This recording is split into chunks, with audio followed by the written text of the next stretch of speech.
information is going to inform you about what they need, what they want, the problems that they have, what they're looking for, their common commonalities, their uncommon commonalities. And then you can start baking that into your marketing process. And then it's just so much easier.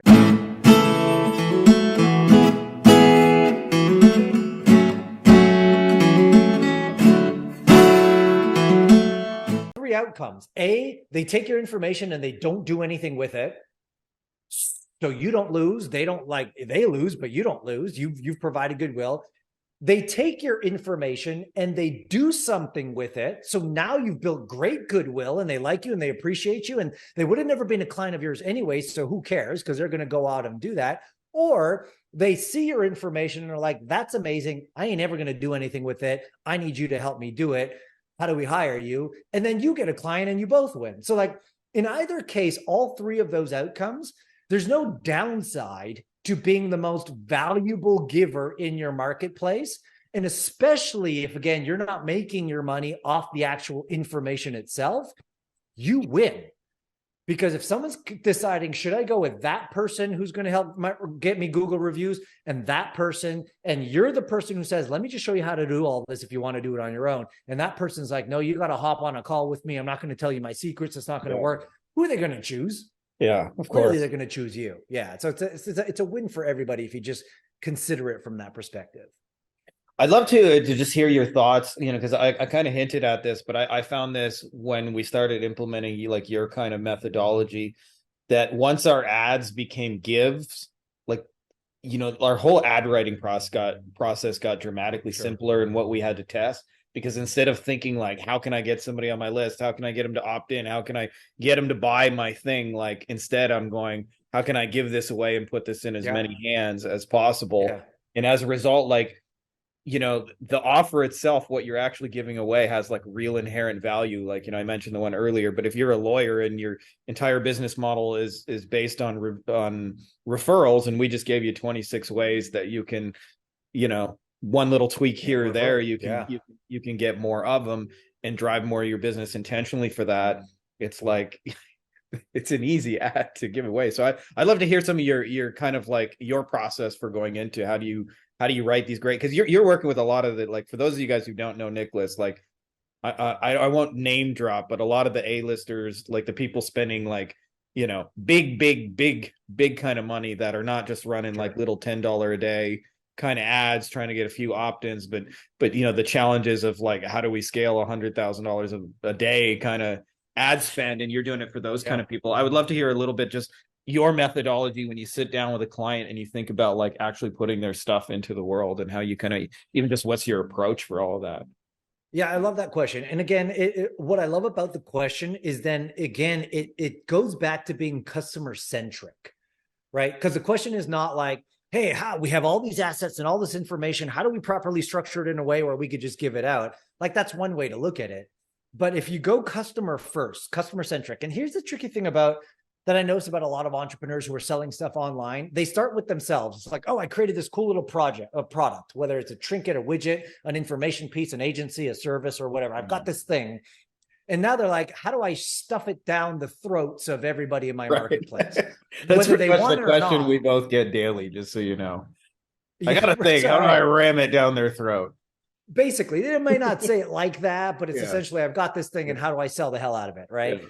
And it's just fundamentally the wrong question, right? If you start customer centric or client centric, and again, if we were working with the lawyers, for example, I'd be looking, let's say the lawyers were trying to generate business for themselves or whatever, personal injury lawyer or whatever. The first thing I would ask them is if you were to, actually, this is a great exercise. If we start with our client, there's three things I like to say about looking at our best clients. So if we were to do a cross section and say, hey, I've got 100 clients, I want to look at my 10 best clients, right? Just the 10 best, the ones that I would love to have hundreds of more of these kind of clients. And we ask three questions about them. Question number one is, of all the clients that I have here, right, who has been with us the longest, right? Who's kind of just been around for years. They refer us, they love us, they've just been in our world for a long time. That's going to give us an indication about the style of the type of person that we're going after. A second question we can ask is, who has paid us the most amount of money, right? So if we're, let's say, a personal law firm or whatever it is that we sell, who in our client base has either been with us the longest and or paid us the most amount of money if we have different tiers in which they can engage with us. And sometimes they paid us the most because they've been with us the longest. And the third question we ask is, who's been the least pain in the ass for us as a client? Right? Because if you could get a whole ton of people who pay you a ton of money and they've been with you a long time, but if they're a pain in the ass, we don't want any more of them, right? So we're going to ask who's been the least amount of a pain in the ass for us. And then we take those three questions and we look at our clients and we say, of all of our clients, can we pinpoint our top 10 or our 80-20 rule, or however you want to look at it, and say, what are the cross-section similarities between them? And there's two ways to look at it. It's what are the common commonalities? So like, let's say we're in the personal lawyer injury firm, and we notice that of all of our best clients, they all have this type of an injury and they all work in this type of industry. Oh, okay. That's insightful to know, right? Or it could be uncommon commonality. And one story I like to give about this is one of our clients, he was in the teaching trainers how to build their business, like personal trainers, how to build their business. And he came to me and he said, Nick, it's crazy. Actually, I did an 80-20 analysis of our customers, and I noticed that the vast majority of them are dog owners. And I'm like, well, no shit, Sherlock. If you go look at all your videos and all the ads that you put out, it's always you and your pit bull beside you everywhere you go. Pit bulls at the gym, pit bulls here, pit bulls there. Of course, you're attracting those people. It's like, oh, I didn't even think about that. But an uncommon commonality amongst his people is like, oh, dog owners. And he said, Nick, should I like not take pictures or not do videos with my dog? I'm like, no, just the opposite. Do more of that because it seems like you're attracting a certain type of people. So the point here is like, first and foremost, you want to get a cross section of your ideal prospects based on your current clients and say, what is common about them? What is uncommon about them? And what that's going to start to do is give you insight about the stuff and the content that you could start thinking about when you're coming up with ads or lead magnets or whatever content you decide to put out there, is because you're going to, you don't have to guess.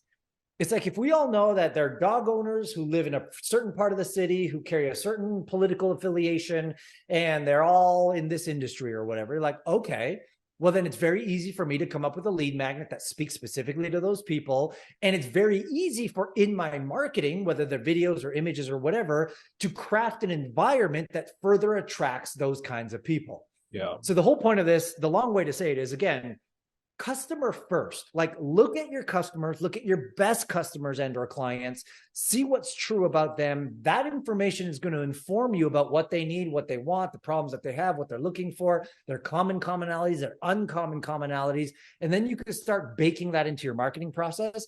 And then it's just so much easier. And I think the key thing here is don't be like, everyone talks about attraction marketing, right? It's like, what do I need to do to attract more people into my business? That's cool. It's done. It's overplayed and it's important. But like, another way to look at this is the opposite. It's rejection marketing.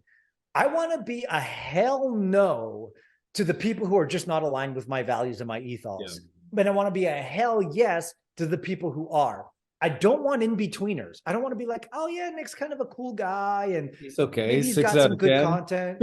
Yeah, he's a good 6 out of, like, I don't want that. I want people to be either like, I like him, I'm aligned with his ethos, I want to move forward, or that guy's fucking out of his mind. He doesn't know what he's talking about. There's no way I align with that. Yeah. No thanks, and move on. Which, by the way, like, I don't think enough people realize you want to be polarizing. Like, they think they want to be for everybody, and that's pretty much the worst thing you can do, unless you're like Starbucks and you're trying to be. Well, sure. Yeah. But again, like, you hear a lot of people talk about, oh, you got to be polarizing. And then so people who are non-polarizing try to be polarizing for the sake of being polarizing. Yeah. Like, and then it's like weird. You're like, well, that's not really you. What are you doing? I don't necessarily like mean polarizing, like being just intentionally like, controversial to be. I mean, just being, exactly. We're specifically about someone and something. And then by and large, because of that, you're not about somebody who doesn't fit that, And being unashamed about that. A good friend of mine, Chris Evans, who's one of the co-founders of Traffic and Funnels, we were talking the other day, and he has this concept that he calls like brand of one. And the idea of this is like, how do you